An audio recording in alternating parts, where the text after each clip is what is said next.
구약 성경 잠언 1장 7절에서 9절까지 우리 짧은 말씀이니까 우리 합독해서 우리 같이 읽도록 하겠습니다. 여호와를 경외하는 것이 지식의 근본이거늘 미련한 자는 지혜와 훈계를 멸시하느니라. 내 아들아, 내 아비의 훈계를 들으며 내 어미의 법을 떠나지 말라. 이는 내 머리에 아름다운 관이요 내 목에 금사슬이니라. 아멘. 우리 함께 읽으신 말씀을 가지고 지혜와 훈계라는 제목으로 말씀을 전하도록 하겠습니다. 오늘부터는 우리가 잠언을 통해서 하나님께서 우리에게 주시는 인생의 교훈들, 인생의 지혜들을 우리가 한번 살펴보도록 하겠습니다. 우리가 어떤 분야에서 성공을 하려고 하면 최소한 이 세 가지가 필요하다라고 사람들이 이야기합니다. 첫 번째로는 타고난 재능, 자기에 맞는 타고난 재능이 있어야 되고, 두 번째로는 좋은 환경, 그것이 잘 꽃피울 수 있는 좋은 환경이 있어야 되고, 세 번째로는 마지막으로는 좋은 스승이 있어야 된다. 좋은 스승이 있어야 그 사람이 이제 성공할 수 있다라고 우리가 흔히 그렇게 이야기를 합니다. 우리가 하나님의 말씀, 잠언 말씀을 통해서 우리 인생의 교훈을 얻고 하나님의 말씀이 우리의 인생의 스승이 되어서 우리를 성공의 길로, 축복의 길로 인도해 주실 줄로 믿습니다. 오늘 본문 말씀에 보게 되면 잠언 1장 7절에 여호와를 경외하는 것이 지식의 근본이거늘 미련한 자는 지혜와 훈계를 멸시하느니라라고 말씀하고 있습니다. 이 말씀은 이제 잠언 전체의 요절과 같은 그런 말씀이죠.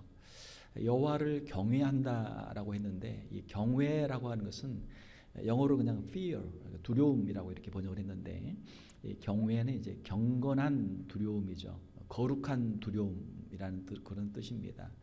우리가 높은 사람 앞에 가면 어때요? 높은 사람 앞에 갈 때 그냥 막 옷을 함부로 하거나 또 막 말을 함부로 할 수가 없죠. 높은 사람 앞에 갈 때는 옷도 좀 단정하게 하고 말도 조심해야 되고 그런 우리의 좀 말이나 태도를 우리가 조심해야 되죠. 그때 느끼는 것이 이제 인간이지만 어느 정도의 어떤 존경심 또는 어떤 경외심을 갖게 되죠. 하나님을 경외한다라고 하는 것은 하나님은 창조주이시고 우리는 피조물이고 하나님은 온 세계 만물의 주관자이시고 우리는 만물의 한 부분이기 때문에 그 하나님 앞에 섰을 때 우리가 갖는 그 경건한 두려움을 이제 경외다 이렇게 이야기하는 것이죠. 이 경외라고 하는 것은 우리가 하나님을 안다, 하나님을 인정한다라는 그런 뜻입니다. 하나님을 모르는 사람, 하나님을 인정하지 않는 사람은 하나님 앞에서 자기 마음대로 행동을 하죠. 그러나 하나님을 믿는 사람들은 하나님을 믿기 때문에 하나님 앞에서 우리가 경건한 성도의 삶을 살게 되는 것이죠. 자, 여호와를 경외하는 것이 지식의 근본이다. 하나님이 계신 것을 알고 하나님을 인정하는 것, 이것이 지식의 근본이다라고 하는 것이죠. 우리가 어디에서 왔는지, 우리가 누구인지를 아는 것이죠. 가장 기본적인, 가장 기초적인 지식이죠. 자, 우리가 신앙 생활을 하고 있는데요. 유실론과 무실론의 차이를 한번 생각을 해보면 하나님을 믿는 사람들은 하나님은 온 우주 만물의 창조주이시고 우리 인생을 지으신 분이기 때문에 하나님께서 제정하신 이 말씀을 통해서 우리 인생의 어떤 윤리적인 기준을 우리가 찾게 되는 것이죠. 하나님의 말씀 안에 하나님의 뜻이 기록되어 있고 우리가 어떻게 행동해야 하는지 하는 것들이 여기에 기록이 되어 있습니다. 하나님은 절대자이시기 때문에 하나님의 말씀도 절대적인 그 윤리적 기준을 우리에게 제시하는 것이죠. 하나님을 믿는 사람들은 하나님의 말씀이 우리의 신앙과 우리의 모든 삶의 기준이 되죠. 절대적인 기준이 됩니다. 자, 반면에 불신자들은 어떻습니까? 하나님을 믿지 않는 사람들은 하나님이 없다. 그럼 어떻게 됩니까? 절대적인 기준도 없는 거죠. 세상에 있는 모든 것이 다 상대적이다. 세상에 있는 도덕이나 윤리라고 하는 것들도 하나님이 주신 게 아니고 불신자의 입장에서는 뭐 사람들이 그냥 자기의 편리에 따라 만든 것이다 이렇게 생각하기 때문에 모든 것이 다 상대적인 그런 윤리관이죠. 상황에 따라서 얼마든지 이것이 바뀔 수 있다라는 생각을 하기 때문에 이제 그 상황에 따른 그런 변하는 그런 윤리관을 사람들은 가지고 있습니다. 어떤 상황이 변하면 그것을 핑계 삼아서 그 기준이 얼마든지 바뀌는 것이죠. 결국은 나중에는 어떻게 됩니까? 나중에는 자기의 마음대로 자기에게 유리한 방향으로 윤리를 기준을 바꾸죠. 그렇게 해서 결국은 자기 자신이 윤리의 기준이 되고 자기의 생각대로 자기 마음대로 결국은 살게 되는 것이죠. 이것을 우리가 어떻게 이야기할 수 있습니까? 그 사람에게는 절대적인 윤리의 기준이 없다. 누가 윤리의 기준입니까? 자기 자신이 자기가 윤리의 기준이 되고 자기 중심적인 이기적인 사람이 되고 마는 것이죠. 자, 우리 믿는 사람들은 하나님의 말씀이 우리의 신앙과 우리의 모든 행동, 윤리의 기준이 됩니다. 성경을 읽어보면 너무나 분명한 하나님의 말씀이 있는 것이죠. 변하지 않는 하나님의 말씀이 있습니다. 할렐루야. 그러나 하나님을 믿지 않는 사람들은 이걸 성경 말씀을 인정하지 않으니까 결국은 자기 마음대로 자기 이기적인 생각대로 윤리와 도덕의 기준들을 마음대로 바꾸게 된다라고 하는 것이죠. 미련한 자는 지혜와 훈계를 멸시한다라고 성경은 말씀하고 있죠. 미련한 자는 지혜와 훈계를 멸시하느니라. 자, 미련한 자의 특징은 그 마음이 교만하다라고 하는 것이죠. 자기가 얼마나 부족한가 하는 것을 아는 사람은 지혜로운 사람이죠. 어리석은 사람은 자기가 모르고 있다는 것을 모르는 것이죠. 그래서 교만하고 지혜와 훈계를 멸시합니다. 가르침을 받는 것을 배우는 것을 거부하죠. 그래서 계속해서 미련한 상태에 남아 있는 것입니다. 반면에 지혜로운 자는 겸손한 사람이죠. 내가 얼마나 부족한지를 알고 그렇기 때문에 늘 배우기를 힘씁니다. 어른들의 지혜와 훈계를 존중하고 늘 배우는 사람이죠. 자신이 늘 배우기 때문에 배우는 것을 통해서 자신이 더더욱 성장하는 사람, 지식도 성장하고 그리고 그의 인격도 성숙하고 이 사람이 지혜로운 사람이죠. 여기 보게 되면은 지혜와 훈계라는 단어가 나옵니다. 지혜라고 하는 것은 우리 인생의 경험들을 통한 인생과 또 이 세상에 대한 어떤 통찰력이죠.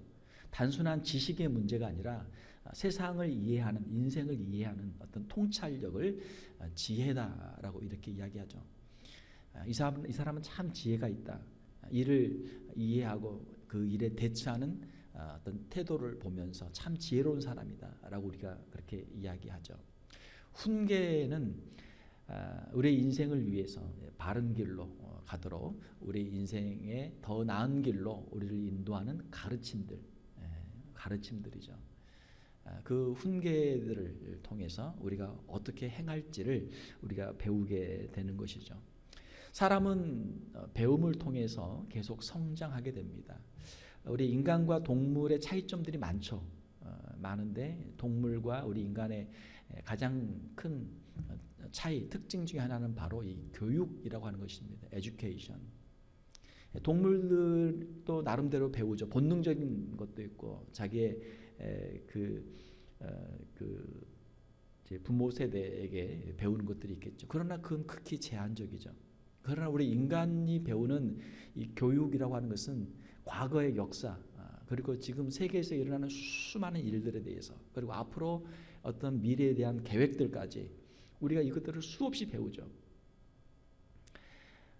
저희 이제 그 손녀가 태어나서 이제 한 5개월 되었는데 애가 이렇게 자라는 걸 보면은 참 신기해요. 저도 아마 그렇게 옛날에 컸겠지만 아무것도 모르는 아이가 이제 고개를 들고 이제 뒤집고 이렇게 하는 모습을 보면서 야 이제 이거 하나 배웠구나.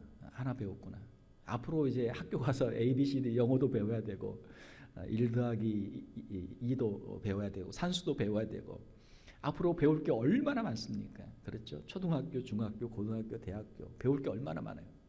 야, 이 세상에 있는 모든 것들을 이제 공부를 해야 될 텐데 이 갓 태어난 아이가 어떻게 이걸 다 배울까? 참 신기해요.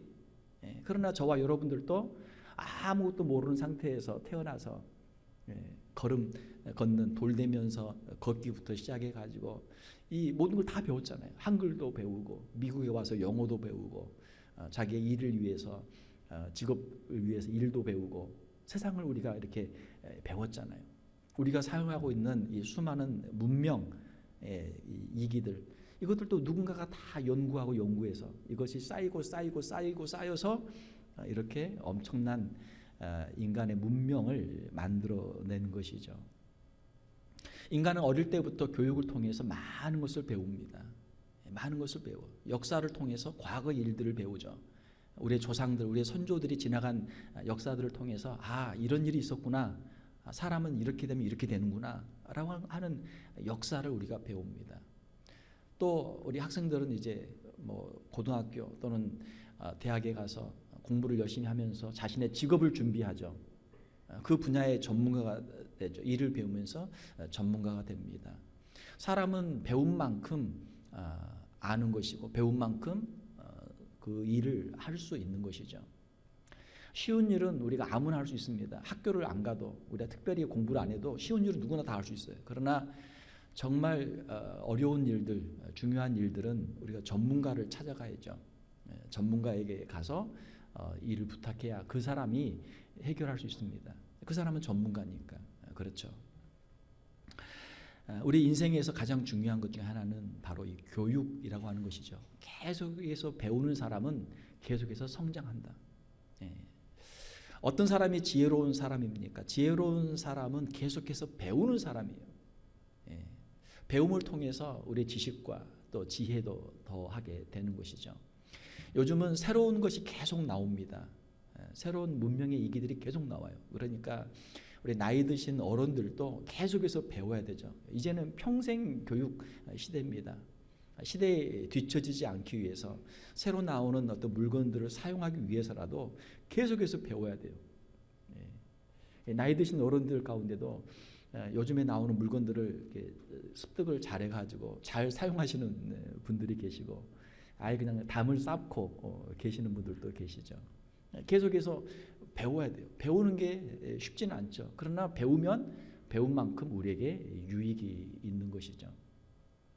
배우기를 그치면 성장이 그치는 것입니다.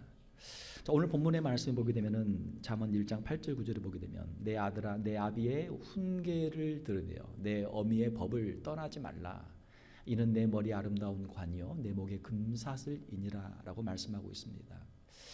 아버지의 훈계와 어머니의 가르침을 귀하게 여기라라고 하는 것이죠. 우리가 이렇게 인류의 역사를 보게 되면은 과거에는 전통적인 사회에서는 어떤 한 뭐 부족이 있으면은 그 부족장은 나이가 제일 많은 사람이에요. 인생의 경험이 제일 많고 과거의 역사를 알고 모든 경험이 있는 사람이 그 지식과 지혜를 가지고 그 존경을 받으면서 그 부족을 다스리죠. 그런데 지금은 이제 시대가 하도 이렇게 빠르게 변하다 보니까 옛날 어른들은 옛날 지식을 가지고 있고 새로운 사람들은 젊은 사람들은 젊은 새로운 지식을 가지고 있다 보니까 이제는 이 어떤 지식이라고 하는 것이 이제 역전이 일어났단 말이에요. 옛날 사람들은 못 배운 사람이고 지금 젊은 사람들은 새로운 것을 배운 사람이기 때문에 오히려 젊은 사람들이 더 잘하고 더 이제 앞서가는 그런 시대가 되었죠. 그렇게 하다 보니까 이제는 어른들에 대한 어떤 존경, 어른들에 대한 예의보다는 어른이 되면은 왠지 좀 무시를 당하고 외면을 당하는 그런 시대가 되었습니다. 과거에 우리 한국의 이제 그 역사를 보게 되면 동방예의 지국이다. 이런 이제 표현을 써가면서 어른들을 잘 공경하고 효도를 잘하는 그러한 문화가 있었습니다. 그러나 이제는 그런 문화가 많이 사라졌죠. 자, 오늘 본문의 말씀을 보게 되면 여기에서 아들은 자신의 육신적인 자녀뿐만 아니라 가르침을 받는 제자도 포함이 됩니다. 지금은 이제 선생님 한 분이 많은 학생들을 교실에서 모아놓고 그냥 가르치죠. 그리고 학생들이 이제 수업이 끝나면 학교에서 집으로 돌아가죠. 그렇지만 옛날에는 어떤 제자가 어떤 스승에게 뭔가를 배우기를 원하면 스승이 그 제자가 자기의 짐을 다 싸가지고 보따리를 싸가지고 스승의 집으로 들어가요. 그래서 거기에서 같이 밥을 먹고 같이 살면서 마치 자녀처럼 그렇게 같이 살면서 스승을 모시고 스승에게 배우는 옛날에는 그런 시대였죠. 우리의 혈육의 관계에 있는 자녀뿐만이 아니고 우리의 가르침을 배우는, 옛날에는 제자들을 많이 안 두거든요. 정말 몇 사람만 딱 두고 그 사람들을 집중적으로 그들에게 이제 가르치죠. 그 가르침을 받는 제자도 이제 여기에 자녀다라고 그렇게 표현할 수 있겠죠. 여기 보게 되면 아비의 훈계와 어미의 법이라는 표현이 나옵니다. 아버지가 가르쳐주는 훈계, 또 어머니가 주는 가르침들을 말하는 것이죠. 그러니까 부모들은 자녀들을 사랑하고 자신의 인생의 소중한 가르침들을 자녀들에게 전수해 주기를 원합니다. 스승도 마찬가지죠. 스승도 자기의 스승에게 배우고 평생 자신이 연구하고 자신이 배운 것을 또 자기 제자에게 가르쳐 주죠. 어른들은 자녀들에게 또 후배들에게 본이 되고 그들의 앞날을 위해서 뭔가를 이제 가르쳐주고 싶은 그런 마음들이 있죠. 우리 목회자들도 목회를 잘 하려고 하면은 앞서간 신앙의 선배 목회자들에게 그 목회 경험들을 많이 듣고 그 교훈들을 잘 배우는 사람들이 목회에 큰 유익을 얻게 됩니다. 우리 교회에 있는 우리 직분자들, 우리 젊은 이제 장로님들, 또 권사님들, 집사님들은 우리 선배 장로님, 권사님, 집사님, 우리 교회를 30년, 40년, 50년 동안 섬기신 우리 교회 어른들이 계시니까 그분들을 통해서 그분들의 인생의 경험과 또 교회의 어떤 사역의 그런 간증들을 듣고 배우는 그런 사람들이 되어야 될 줄 믿습니다. 그렇게 해야 우리가 시행착오를 거치지 않고 교회를 더 잘 섬길 수가 있는 것이죠. 우리 젊은 장로님들 또 우리 권사님 집사님들은 선배 장로님, 권사님 집사님들을 귀하게 여기고 그분들의 가르침을 잘 새겨 듣는 우리 장로님들, 권사님들, 집사님들 또 우리 모든 직분자들이 되어야 될 줄 믿습니다. 베드로전서 5장 5절을 보게 되면 젊은 자들아 이와 같이 장로들에게 순종하고 다 서로 겸손으로 허리를 동이라. 그래서 장로들은 이제 교회 어른들이죠. 교회 오래된 어른들이죠. 하나님은 교만한 자를 대적하시되 겸손한 자들에게 은혜를 주시느니라. 하나님은 교만한 사람들을 싫어하시죠. 이 교만한 사람들은 사람들과의 관계에 있어도 자기를 주장하고 다른 사람들을 무시할 뿐만 아니고 나중에는 그것이 도를 지나치게 되면 하나님까지 무시하는 그런 자리에 오르기 때문에 하나님은 교만한 자를 대적하시죠. 그리고 겸손한 자들에게 은혜를 주신다. 마음이 겸손하면 하나님께서 그의 심령에 은혜를 부어주시죠. 다른 사람들에게도 사랑받고 다른 사람들을 통해서도 배우는 것이 있고 하나님의 말씀을 읽을 때도 그 겸손한 마음에 하나님께서 은혜를 주시고 또 여러 가지 인생의 지혜들을 하나님 허락해 주시는 것이죠. 자, 그러므로 우리 젊은 사람들은 교만하지 말고 선배들의 가르침을 마음속에 잘 새기는 사람들이 되어야 될 줄로 믿습니다. 하나님을 온전히 신뢰하고 겸손하게 자기의 맡은 일에 충성하면 때가 되면 하나님께서 높여주신다라고 성경은 말씀하고 있죠. 온 세상의 모든 것이 다 하나님의 주권 아래에 있는 줄로 믿습니다. 이것을 우리가 믿는 것이죠. 그렇기 때문에 하나님께서 지금 내게 맡겨주신 자리에서 내가 최선을 다해서 순종하면 하나님께서 내게 상급을 주시리라 하고 믿는 것입니다. 우리 부모님과 또 우리 스승들 또 인생의 선배들은 경험을 통해서 인생과 또 사역과 또 우리 신앙생활에 대한 여러 가지 지식과 지혜들을 가지고 있습니다. 우리는 좋은 본을 통해서 좋은 가르침을 받을 수 있습니다. 신앙과 인격의 좋은 롤 모델을 가까이 하면 우리의 인격과 신앙의 성장에 큰 도움이 되죠. 우리에게 좋은 롤 모델이 있어야 돼요. 존경하는 선배, 또 훌륭한 부모님, 훌륭한 선생님이 있을 때 그 사람이 이제 성장하게 되죠. 만약에 가까운 데서 찾기가 어려우면 우리가 좀 멀리 가도 돼요. 지구에 지금 78억의 인구가 살고 있잖아요. 78억 인구 가운데 훌륭한 사람이 왜 없겠습니까? 훌륭한 사람이 있죠. 또 우리가 인류 역사를 보게 되면은 수천 년의 그 긴 역사 가운데 우리 신앙의 선배들, 교회사를 보게 되면, 성경에 보게 되면 훌륭한 신앙의 인물들이 얼마나 많습니까? 물론 세상에는 좋은 사람보다 나쁜 사람이 더 많겠죠. 신앙인보다는 불신자들이 더 많겠죠. 그러나 우리가 본받을 만한 좋은 신앙의 선배들도 반드시 있죠.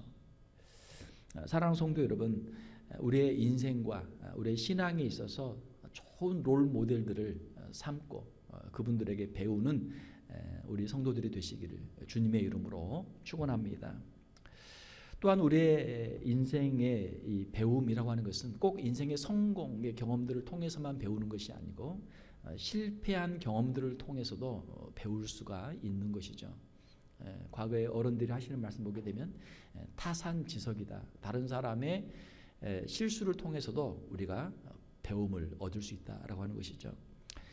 잠언 1장 1절을 보게 되면 다윗의 아들 이스라엘 왕 솔로몬의 잠언이라. 이 잠언은 솔로몬이 지었습니다. 자, 그러면 이 솔로몬은 누굽니까? 솔로몬은 지혜가 가장 많은 사람이었죠. 다른 사람에게 지혜를 가르칠 만한 충분한 능력이 있는 사람이었습니다. 자, 그러나 성경을 보게 되면 이 솔로몬은 그 노년에 신앙을 떠나면서 그가 하나님께 징계를 받게 되죠. 신명기 17장 15절 17절에 보게 되면 내 위에 왕을 세우려면 그에게 아내를 많이 두어 그의 마음이 미혹되게 하지 말 것이며, 이렇게 성경에 기록이 되어 있습니다. 자, 왕이 되면 많은 권력을 가지고 있고 힘이 있죠. 세상의 모든 것이 다 자기 것으로 그렇게 생각을 하죠. 그가 무엇을 많이 둡니까? 무엇을 많이 두기를 원해요? 아내를 많이 두기를 원한단 말이에요. 인간적인 생각으로는 야, 아내가 많으면 내가 행복하겠다라고 생각하지만 그것은 그의 착각이죠. 그의 인간적인 생각이고 인간적인 욕심이죠. 솔로몬은 하나님의 말씀에 순종하지 않고 바로의 딸과 결혼하고 바로의 딸뿐만이 아니고 이방의 많은 여인들을 사랑하게 됩니다. 열왕기상 11장에 보게 되면은 그의 후궁이 700명, 여기서 후궁으로 되어 있는데 다른 그 주변 나라의 공주 프린세스 공주들이 700명, 그리고 첩이 300명. 첩은 이제 신분이 낮은 여자들이죠. 그렇게 해서 후궁이 700, 첩이 300이니까 1000명이 넘는 부인들을 뒀단 말이에요. 인간적인 생각으로는 야, 참 대단하다. 여기 지금 좌석이 한 600석 되는데 여기 다 앉혀도 그냥 자리가 부족하다. 밖에가 한 400명은 줄 서 있어야 된단 말이죠. 자, 그러면은 세상 사람들이 볼 때 야, 저 사람은 참 부귀영화를 누리고 너무나 참 부럽다. 행복하겠다. 사람들은 그렇게 생각할 수 있고, 나도 저 솔로몬처럼 되고 싶다. 혹시 그런 사람이 있을지도 모르죠. 그러나 그것이 그에게 전혀 복이 되지 못했다라고 하는 것이죠. 열왕기상 11장 11절에 보게 되면은 여호와께서 솔로몬에게 말씀하시되 내가 내 언약과 내가 내게 명령한 법도를 지키지 아니하였으니 내가 반드시 이 나라를 내게서 빼앗아 내 신하에게 주리라. 솔로몬이 하나님의 말씀에 순종하지 않고 이방 여인들을 사랑하고 그들을 많은 여자들을 아내로 삼고 그들의 그 우상을 섬김으로 말미암아 하나님을 떠났기 때문에 그의 죄로 말미암아 왕국의 분열이 징계가 있게 되었던 것이죠. 솔로몬은 하나님께로부터 이 말씀을 받고 그의 마음에 어떤 생각이 들었겠습니까? 내가 하나님의 말씀을 어겼구나. 내가 하나님의 말씀에 내가 불순종했기 때문에 나로 인해서 이 나라에 우리 후손들에게 큰 재앙이 임하게 되었구나라고 하는 것을 그가 깨닫게 된 것이죠. 솔로몬은 자신의 실패를 통해서 후손들에게 간절한 마음으로 아마 이 잠언을 기록했을 거예요. 성공한 사람들은 자랑하기 위해서 자기의 성공담을 간증하고 성공담을 기록하는 경우도 있습니다. 자기를 자랑하기 위해서 그걸 쓰는 것이죠. 실패한 사람들은 자기의 실패담을 쓰기는 어려워요. 왜? 부끄러우니까, 창피하니까. 그걸 오히려 덮고 숨기기를 원하죠. 그러나 내가 하나님의 말씀에 불순종했고 내가 잘못했고 나의 잘못으로 말미암아 우리 후손들에게 이렇게 큰 재난이 임하게 되었다. 이것을 기록하는데 얼마나 참 괴롭습니까? 괴롭단 말이에요. 괴롭지만 이것을 쓰는 거죠. 왜 씁니까? 나는 실패했지만 너희 자녀들은 나처럼 실패하지 마라. 자기의 성공담을 쓰는 그 마음보다 자기의 실패의 경험을 통해서 자기 후손들에게 더 간절한 마음으로 이 잠언을 기록하는 것이죠. 나는 실패했지만 너희는 실패하지 마라. 나는 하나님의 말씀을 떠나서 하나님께 징계를 받게 되었지만 너희만큼은 하나님의 말씀을 떠나지 마라. 아마 눈물을 흘리면서 이 잠언을 기록했을 거예요. 사랑하는 성도 여러분, 우리의 인생을 우리가 한번 돌아보면서 우리가 어떤 부분에 있어서 하나님의 말씀 앞에서 우리가 순종하고 우리가 참 상을 받게 되었는지, 또 어떤 부분에서 우리가 하나님의 말씀을 떠나서 실패하고 하나님께 징계를 받게 되었는지 우리 자신들을 우리가 한번 돌아볼 수 있어야 될 줄 믿습니다.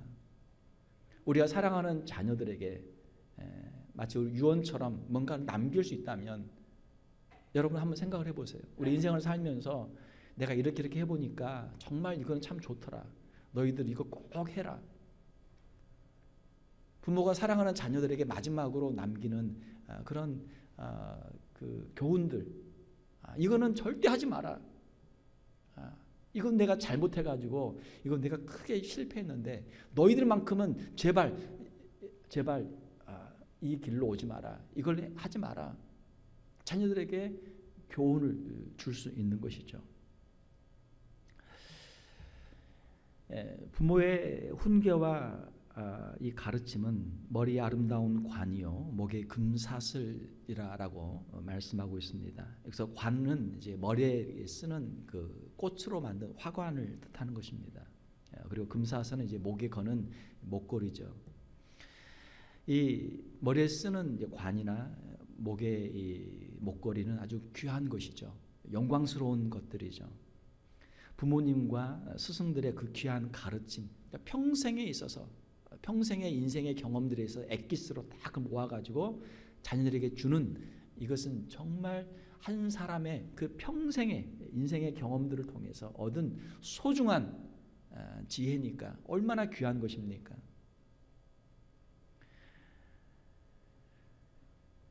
부모와 스승들과 또 어른들의 훈계를 또 그들이 귀하게 여기고 잘 간직할 때 그들에게는 하나님께 주시는 상과 영광이 있을 것이다 라고 하는 그러한 뜻이죠. 우리 사람들은 어려서부터 배웁니다. 집안에서도 부모님에게 배우고 유치원에 가서도 배우고 학교에 가서 평생을 살면서 수많은 가르침들을 듣습니다. 우리는 어려서부터 바른 길을 배웠고 또 그걸 우리가 잘 알고 있어요. 그러나 그 말씀대로 그 가르침대로 사는 사람들은 그렇게 많지 않습니다. 왜 그렇습니까? 세상에 유혹이 많기 때문에, 그리고 자신의 욕심 때문에 그 선을 넘어서 실패할 때가 많은 것이죠.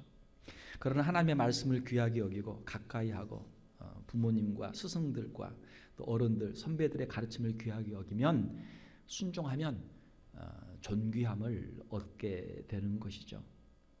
말씀을 맺겠습니다. 사랑하는 성도 여러분, 우리의 인생 무엇입니까? 우리의 인생을 우리가 바쁘게 사는 우리의 인생살이에서 잠깐 길을 멈추고 우리 인생을 한번 우리가 생각해 보기를 원합니다. 우리의 인생 하나님께서 주신 인생이고 하나님 앞으로 다시 가야 하는 인생이죠.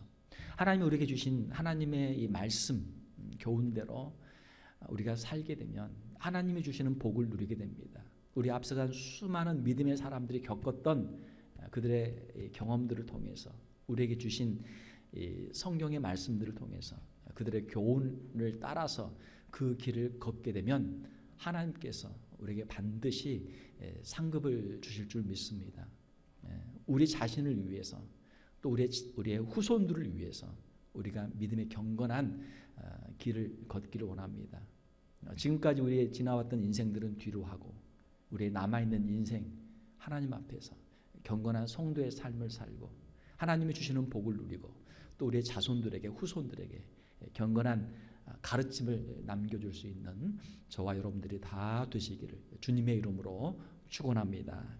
함께 기도하겠습니다. 하나님 아버지 감사합니다.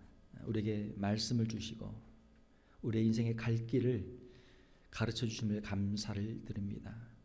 하나님을 온전히 신뢰하게 하시고 하나님의 말씀을 귀하게 여길 수 있는 저희들 되게 하여 주시옵소서. 세상의 유혹들을 이기게 하시고 우리의 욕심들을 내려놓게 하시고 주의 말씀 앞에서 정직하게 성실하게 주님의 길을 걷는 우리 귀한 성도들 다 되게 하여 주시옵소서. 주님이 주신 지혜와 훈계를 통해서 바른 길을 걷게 하시고 하나님이 주시는 풍성한 복을 누리는 우리 귀한 성도들, 우리 귀한 자녀들 다 되게 하여 주시옵소서. 거룩하신 우리 주 예수님의 이름으로 기도하옵나이다. 아멘.